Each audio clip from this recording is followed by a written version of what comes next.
नमस्कार दोस्तों, मेरा नाम है डॉक्टर रणवीर सिंह। मैं एक ऑर्थोपेडिक सर्जन हूँ। इंडिया में तकरीबन 4 से 5 लाख एक्सीडेंट्स होते हैं जिसमें लाखों लोगों को फ्रैक्चर या हड्डी के टूटने की प्रॉब्लम का सामना करना पड़ता है। फ्रैक्चर एक फिजिकल जो पेनफुल कंडीशन तो है ही, ये इमोशनली, मेंटली और इवन इकोनॉमिकली भी आप पेशेंट को काफी ज्यादा ड्रेन करती है। मुझे काफी लोगों की रिक्वेस्ट आई थी कि फ्रैक्चर के ऊपर एक वीडियो बनाएं जिसमें हमें बताएं कि हमारे मरीज को कब तक जो अपनी जो इंडिपेंडेंट एक्टिविटी है वो कर पाएगा, कब तक वो अपनी लेग्स या आर्म्स को यूज़ कर सकता है, या फ्रैक्चर ट्रीटमेंट में आप किन किन चीज़ों का यूज़ करते हैं। तो उसी के लिए आंसर करने के लिए मैं ये वीडियो बना रहा हूँ। तो वीडियो अंत तक ध्यान से जरूर देखिए। इसमें हम आपकी सारी क्वेरीज का फ्रैक्चर के ट्रीटमेंट का कैसे करते हैं और फ्रैक्चर के बाद कैसे कैसे बॉडी में इंप्रूवमेंट होती है, उन सब चीज़ों को डिस्कस करेंगे।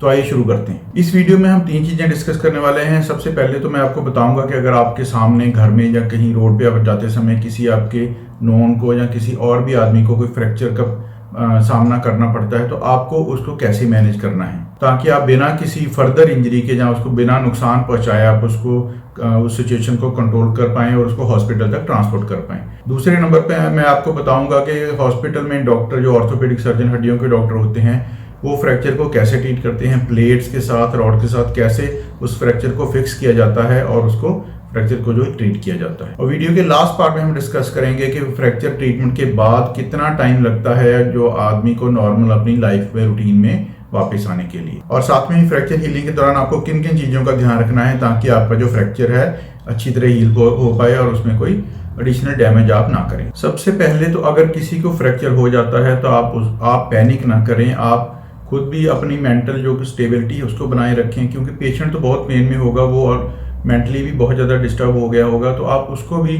थोड़ा शांत करने की कोशिश करें कि कोई बात नहीं है, इसका ट्रीटमेंट ठीक से हो जाएगा। तो अगर रोड पे चलते समय आपने देखा कि किसी आदमी का फ्रैक्चर हो गया है, वो बाइक से गिरा जहाँ और उसमें कोई एक्सीडेंट में उसका फ्रैक्चर हो गया है और उसकी टांग या हाथ है वो मुड़ गया है, तो सबसे पहले तो आप उसको सीधा करने की कोशिश ना करें। इससे तो उसके बहुत ज़्यादा दर्द होगा एक तो, और दूसरा उसकी अगर हड्डी में कोई शार्प ऐसा पॉइंट या एज बन गई है वो कहीं नाड़ी में घुस के या नाड़ी को डैमेज करके और ज़्यादा नुकसान कर सकता है। तो आपको फ्रैक्चर को फर्स्ट एड कैसे देनी है, उसके लिए अगर आपके पास कोई अखबार का टुकड़ा है, अखबार है आपके पास, अखबार पढ़ रहे कहीं से अरेंज आसपास मिल जाए, तो उसको जो टूटी हुई बाजू, अगर बाजू के किसी पे चोट लगी है तो बाजू के सराउंडिंग ऐसे ही उसको ऐसे रोल करके रख दें, और साथ में अगर कोई कपड़ा, रुमाल वगैरह है तो उसको बांध दें, ताकि उसकी जो भी जहाँ भी उसका फ्रैक्चर हुआ है उसको थोड़ी सपोर्ट मिल जाए। उससे एक तो उसका दर्द कम हो जाएगा, क्योंकि फ्रैक्चर जो हड्डी हिलनी बंद हो जाएगी, उससे पेशेंट भी थोड़ा शांत हो जाएगा और उसको ट्रांसपोर्ट करने में भी उसके बाद हेल्प होगी।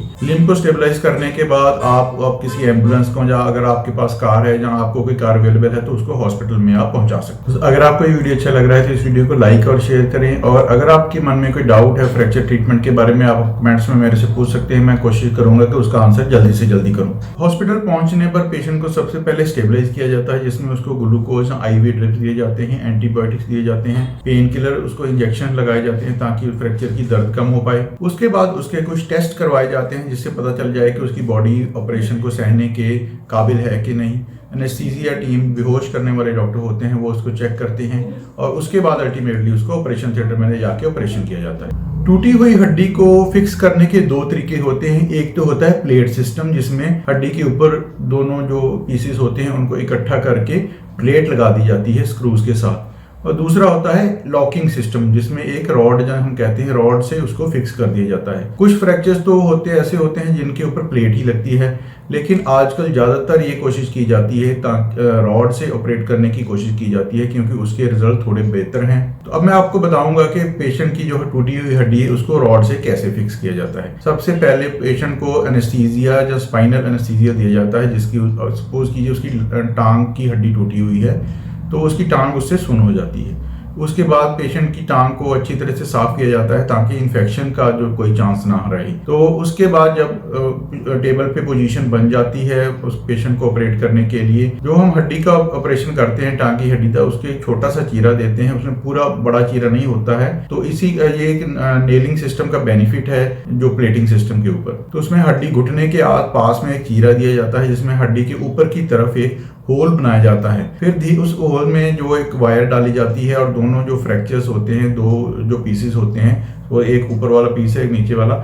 ऊपर वाले यहाँ से जो हम डालेंगे, तार डालेंगे, और वो फ्रैक्चर के नीचे तक यहाँ से क्रॉस करके इसको सीधा करने की कोशिश करेंगे। उसके बाद में एक रीमर टाइप चीज होती है जो इसको ड्रिल करती है इसके अंदर, ताकि इसके अंदर की जो कैविटी है, बोन के अंदर एक कैविटी होती है जिसको हम बोन मैरो कैविटी कहते हैं, उसको जो ड्रिलिंग करके उसको यूनिफॉर्म किया जाता है, ताकि उसकी कहीं, क्योंकि वो कहीं से मोटी होती है कहीं से थोड़ी थोड़ी पतली होती है, तो उसको ड्रिल करके बराबर उसकी जो चढ़ाई है उसकी बराबर की जाती है ताकि रॉड अच्छी तरह उसके अंदर बैठ पाए। जब वो एप्रोप्रिएट विड्थ तक चौड़ी हो जाती है तो फिर उसका जो नेल साइज है, जो जिसको हम रॉड बोलते हैं कॉमन लैंग्वेज में, वो सिलेक्ट किया जाता है और फिर वो वहीं ऊपर जहां से होल किया था उसके थ्रू उसके अंदर इसके घुसा दिया जाता है।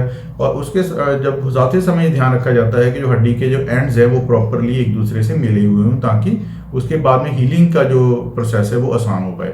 तो इन दोनों को जब रॉड इसके अंदर चली जाएगी तो ये फ्रैक्चर एकदम सीधा हो जाएगा।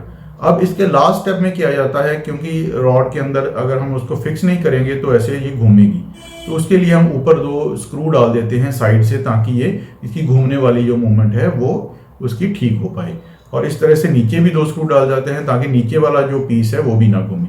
तो इस तरह से हड्डी है जो बिल्कुल सीधी करके उसको फिक्स कर दिया जाता है। तो अब लास्ट पार्ट में रिकवरी कितना टाइम लगता है फ्रैक्चर के, उसके बारे में आपको बताता हूँ। फ्रैक्चर का रिकवरी टाइम है वो साइट ऑफ फ्रैक्चर, यानी कि फ्रैक्चर कहाँ पे है उसके ऊपर डिपेंड करता है, फ्रैक्चर किस तरह का है उसके ऊपर डिपेंड करता है, और उसको किस तरह से ट्रीट किया गया है उसके ऊपर भी डिपेंड करता है। अगर फ्रैक्चर सपोज कीजिए किसी के टांग के बीच में फ्रैक्चर है, जैसे ये आपके टांग की हड्डी है और यहाँ सेंटर में फ्रैक्चर है, वो फ्रैक्चर थोड़ा हीलिंग में आसान होता है। अगर बहुत सारे पीसेस है तो उसमें यूनाइट होने में थोड़ा एक्स्ट्रा टाइम लगता है।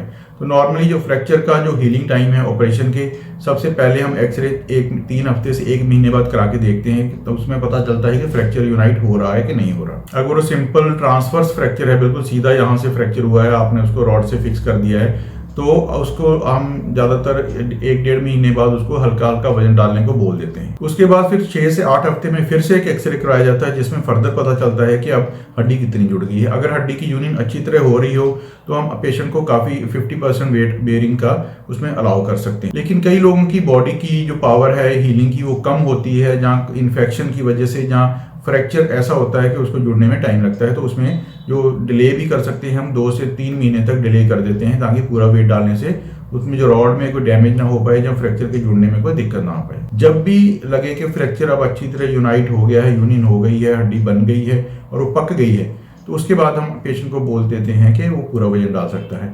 तो अगर आपका जो फ्रैक्चर है वो 9 महीने से 8 से 9 महीने तक बिल्कुल यूनाइट नहीं हुआ, तो हो सकता है कि उसके जुड़ने की जो उसकी पावर है वो कम हो, और उसको फिर हम दोबारा रिवीजन सर्जरी करनी पड़ती है, जिसमें हम बोन ग्राफ्टिंग डालते हैं। बोन ग्राफ्ट आप ही की कोई जो हड्डी होती है, चूल्हे से लेके हड्डी होती है, वो बोन के फ्रैक्चर की साइड पे डालते हैं, ताकि उसको जो फ्रैक्चर को जुड़ने में थोड़ी जल्दी तेजी वो पकड़ पाए। तो ज़्यादातर जो फ्रैक्चर के लोग हैं 4 से 5 महीने में काफ़ी उम्मीद होती है कि अपना जो वेट अपनी टांग पे डालने लग पड़ेंगे और अपनी रूटीन एक्टिविटीज़ करने लग पड़ेंगे। किसी केस में देरी हो जाती है, और अगर 9 महीने से ज़्यादा है तो उसका दोबारा सर्जरी होने के चांसेस काफ़ी ज़्यादा बढ़ जाते हैं। तो हम बात करते हैं कि आपको डाइट कौन कौन सी लेनी है ड्यूरिंग जब आपका फ्रैक्चर हील हो रहा है। सबसे पहले तो आपको जो doctor calcium, vitamin D, multivitamin tablet देता है वो आप अपनी रूटीन में ले सकते हैं। इसके साथ ही अगर आप नॉनवेज लेते हैं तो आप वो भी अपनी डाइट में थोड़ी थोड़ी मात्रा में इंक्लूड कर सकते हैं। एग्स आप लेते हैं तो वो खा सकते हैं। अगर आप वेजिटेरियन हैं तो तब भी घबराने की जरूरत नहीं है। वेजिटेरियन की हड्डी भी उतने ही टाइम में जुड़ जाती है जितनी नॉन वेजिटेरियन के हड्डी जुड़ती है। उसके लिए आप अपनी डाइट में सोयाबीन, पनीर, दूध जैसी चीजें इंक्लूड कर सकते हैं। जितनी अच्छी डाइट आप लेंगे उतना ही चांसेस है कि आपका फ्रैक्चर है वो अच्छी तरह से और जल्दी जुड़ेगा। तो दोस्तों ये थी जानकारी इस फ्रैक्चर के बारे में। शुरू से लेके फ्रैक्चर होने से लेके फ्रैक्चर के ट्रीटमेंट के अंत तक मैंने आपको इन्फॉर्मेशन दी है। तो अगर आपको ये वीडियो अच्छा लग रहा है तो प्लीज़ इस वीडियो को लाइक और शेयर जरूर करें। साथ में ही चैनल को सब्सक्राइब कर लें और नोटिफिकेशन आइकन दबा दें, ताकि ऐसे ही हेल्थ रिलेटेड वीडियोस जब मैं अपलोड करूं तो आपको उसका नोटिफिकेशन मिल जाए और आप उसका बेनिफिट उठा सकते। तो जल्दी मिलते हैं हम एक नए हेल्थ रिलेटेड वीडियो के साथ। आपका बहुत बहुत धन्यवाद।